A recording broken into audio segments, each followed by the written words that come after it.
സ്നേഹം എന്ന് പറയുന്നത് ഞാൻ വീണ്ടും വീണ്ടും പറയുന്നു, ഉള്ളിൽ വെക്കാനുള്ളതല്ല. Give your love, express your love with your kids. കുട്ടികളെടുത്ത് സ്നേഹം പ്രകടിപ്പിക്കുക. അത് എത്ര ഏജ് ആയിക്കോട്ടെ, അത് ഇന്ന ഏജ് ഒന്നുമില്ല. ഇത്ര ഏജിൽ അവര് സ്നേഹം കഴിഞ്ഞു, കല്യാണം കഴിച്ചു, ഇനി സ്നേഹിക്കേണ്ട ആവശ്യമില്ല എന്നുള്ളതല്ല. ചെറുപ്പകാലം മുതലേ സ്നേഹം എന്ന് പറയുന്നത് നമ്മൾ കൊടുക്കുക. ഫാദർ എന്ന് പറഞ്ഞിട്ട് ഞാൻ ഫാദർ ആണ്, ഐ വോണ്ട് ദിസ് ക്വാളിറ്റി, ഞാൻ ഇത്ര പിടിച്ചു നിൽക്കണം എന്നുള്ളതല്ല.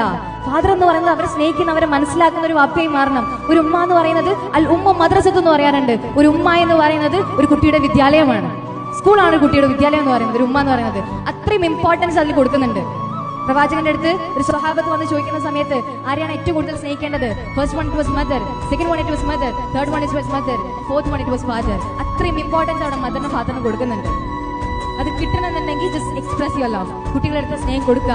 ഞാൻ പറയുന്നു, ഈ കാലഘട്ടത്തിൽ നിങ്ങൾ സ്നേഹം കൊടുത്തില്ല എന്നുണ്ടെങ്കിൽ പുറത്തുനിന്ന് എവിടെ നിന്ന് സ്നേഹം കിട്ടിയാലും ആ മക്കൾ അതിലേക്ക് ചായഞ്ഞു പോകും. ഞാൻ ഉറപ്പാണ്. നിങ്ങൾ തന്നെ ഒന്ന് ആലോചിച്ച് നോക്കുക, പ്രണയത്തിൽ പോകുന്ന എത്ര കുട്ടികളായിക്കോട്ടെ, ഡ്രഗ്സിൽ പോകുന്ന കുട്ടികളായിക്കോട്ടെ, the one thing that we face in this situation is that love എന്ന് പറയുന്നത് സ്നേഹത്തിന്റെ ഒരു ഡെഫിനിഷൻ മാറിക്കഴിഞ്ഞു. We can see that all love in the situation.